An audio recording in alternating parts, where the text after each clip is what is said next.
Shalom et bienvenue à notre programme intitulé Examinons les Écritures. La question du jour est la suivante. Quelle est la portée spirituelle du confinement? Et oui, le mot confinement est d'actualité. Par rapport au coronavirus, beaucoup de nos nations ont instauré le confinement pour freiner la propagation de cette pandémie. Alors, avant de parler de la portée spirituelle du confinement, je voudrais saisir aussi cette opportunité pour encourager les uns et les autres à respecter le confinement. Surtout à nous, enfants de Dieu. La Bible dit dans Romains chapitre 13 que toute autorité vient de Dieu et alors nous devons respecter les autorités établies. Quand nous lisons même dans la Bible, dans le livre de Lévitique, chapitre 13 et chapitre 14, lorsque une personne était porteuse de la lèpre, cette personne était isolée pour protéger le reste de la population. Donc, c'est difficile, le confinement, surtout dans certains pays, mais nous devons aussi savoir comment payer le prix, surtout quand il s'agit de notre santé. Alors, parlons du côté spirituel ou de la portée spirituelle du confinement. Oui, le confinement a une portée spirituelle. Premier aspect, c'est que Dieu lui-même ordonne le confinement lorsqu'il entre en jugement avec les nations. Nous pouvons voir cela dans le livre du prophète Isaïe, le chapitre 26. Je vais lire le verset 20. Isaïe, chapitre 26, le verset 20. Va, mon peuple, entre dans ta chambre et ferme la porte derrière toi.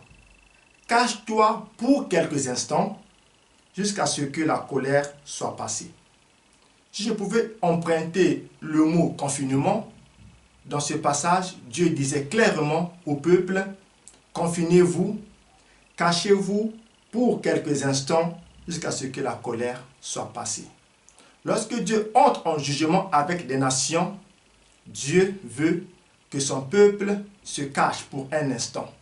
Et ce moment où le peuple se cache permet donc à l'homme de revoir sa relation avec Dieu. Voici le premier aspect, la portée spirituelle du confinement. C'est un moment que Dieu permet pour que l'homme puisse revoir sa relation avec Dieu. Donc, bien-aimé, toi qui me suis, saisis cette opportunité pour revoir ta relation avec Dieu. Cache-toi pour un instant.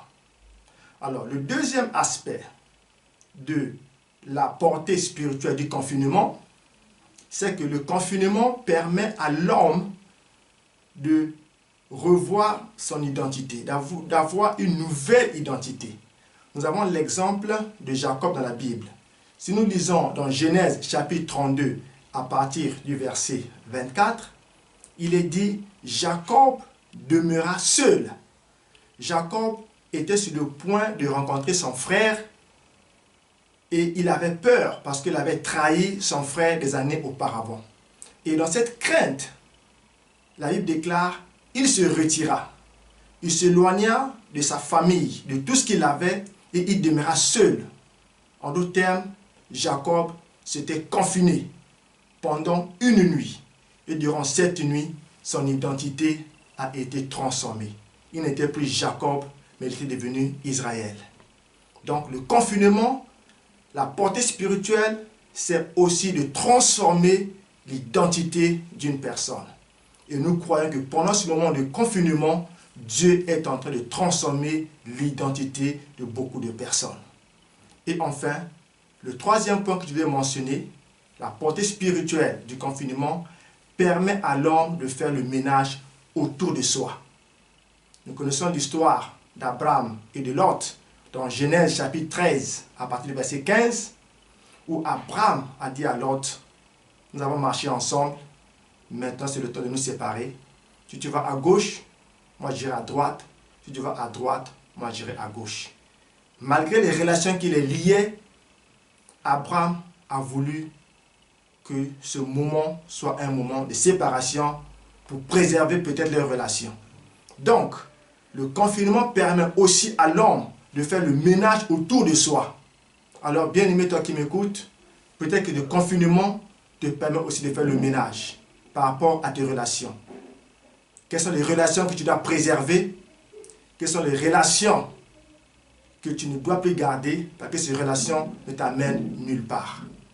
En bref, bien aimé, le confinement a une portée spirituelle.